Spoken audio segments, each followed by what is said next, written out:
spălați oarele, că ați făcut în ea mâncare bună și bună. Și băgați acolo detergent. Și detergentul ăla, în el are și silicon, și petrol, și... Clădiți oala respectivă, după aia băgați-o la nasul în ea. Mai miroasă? Nu dau nume la detergent, dar am spălat, nu pus nevastă mea să spăl, acum nu de mult, niște oale. Plinse, pline cu un soare pe acolo. Am frecat eu pe acolo, s-a dus în soarea, pot și miroasă mie oală. Mai frec o dată, n-am clătit-o. Mai plătesc o dată, cum am priceput eu acolo. M-am dat seama de un lucru, că nu prea pleacă mirosul ăla de acolo. Și strig la nevastă mea, Mariana, da, oala asta. Cum e să mirosul din ea? Și îmi zice, ia și pune niște cartofi și fierbe-i. Tot mirosul se ia din oală și se duce în cartofi. Și cartofii ajung la mine în intestin. Și acolo în intestin fac exact ce v-am povestit mai devreme. Ne mirăm că enorm de mulți oameni în ultimul timp au probleme digestive.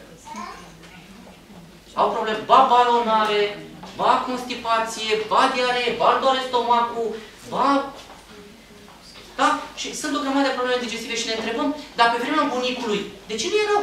Păi pe vremea bunicului nu prea foloseau detergenți ăștia cu chimicale. De ce vă povestesc de lucrurile astea? E foarte important detergentul pe care îl folosiți. Avem un detergent, nu știu cât îl vedeți voi din catalog, un detergent de vase, e la 1 litru, e concentrat și extrem de eficient. E făcut cu zeoliți. De zeolii v-am povestit. Da? Nu conține fosfați, nu conține chimicale, deci e un detergent ecologic. Detergentul ăsta îl recomand cu drag, mai ales dacă aveți copilași mici. Că bănuiesc că vă interesează de sănătatea lor. Mai conține enzime, mai conține oxigen, da, activ, mai are câteva ingrediente acolo. Dar vorbim de detergent ecologic. Acum, nu știu să vă zic exact cât ține o sticlă din aia de detergent. La noi ținut cam 3 luni și ceva, 5 persoane. De fapt, eu prea mănânc la mea de acasă. Și nevastă mea spală vasele. Și s-a dus detergentul ăla cam 3 luni și ulea. E spornic, dragilor. Vedeți că scrie pe el, se face diluție, da? Pentru cine vrea. Noi o perioadă l-am mai diluat, o perioadă la un moment dat nu l-am mai diluat și l-am lăsat așa. Un alt detergent, tot cu zeoliți, este un detergent universal. Detergentul ăsta universal e pentru pardoseală, pentru mobilă, da? Pentru ce vă trebuie în casă. E un detergent universal. L-am folosit foarte bine, l-am pus într-un spray, într-un pulverizator în ăla, și pentru că avem copilași mici și când se duc la baie mai fac și mizerie, atunci îl puneam în pulverizator și mai dădeam pe acolo. Lăsam câteva minute și curăță perfect toată zona toaletei, dar îmi face un lucru foarte bun acolo. Îmi curăță de bacterii. Da? Dezinfectează detergentul. Mai avem un detergent de rufe, care are tot zeoliți în compoziție, dar acolo trebuie să vă uitați pe spate, că nu mai puneți cu cana detergent de data asta mașina de spălat, ci vă uitați că aveți acolo câteva instrucțiuni după care îl folosiți. E vorba de o pungă de detergent la 3 kg.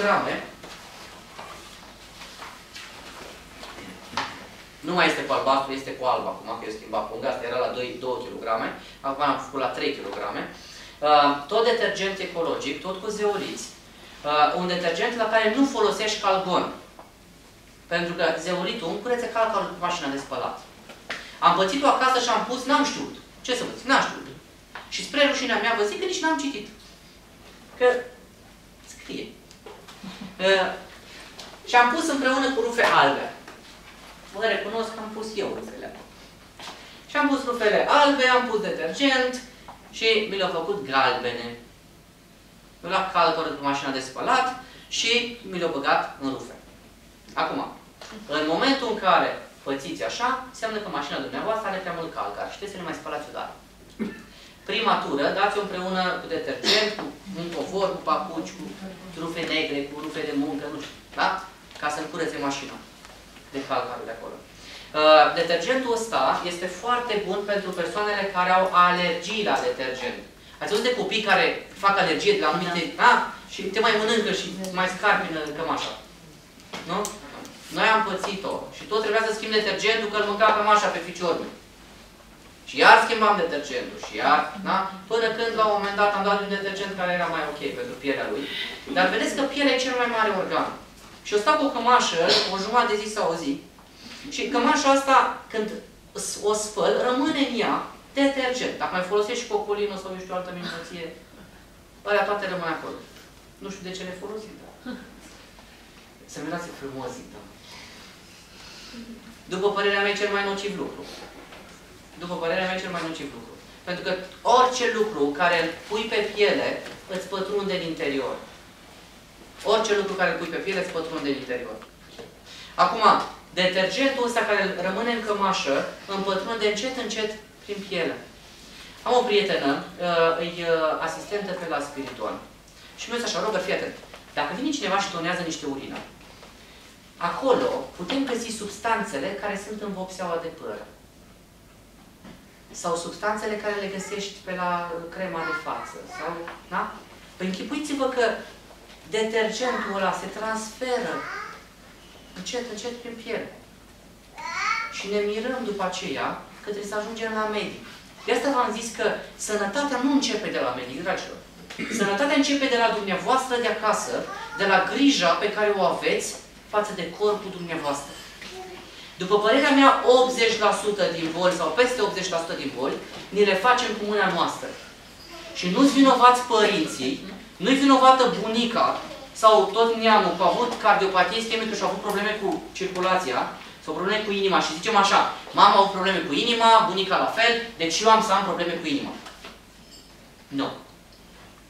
Ălea mi le fac cu mâna mea. E adevărat că dacă tot neamul meu a avut probleme cu inima, e foarte adevărat că sunt predispus și am să le am mai rapid decât o să le aveți dumneavoastră. E adevărat că dacă la noi în neam sunt persoane care au avut tumori, cancer, suntem predispuși, dar nu este obligatoriu să-l declanșăm. Ține foarte mult de noi. Ține foarte mult de educația noastră. De felul în care noi ne comportăm trupul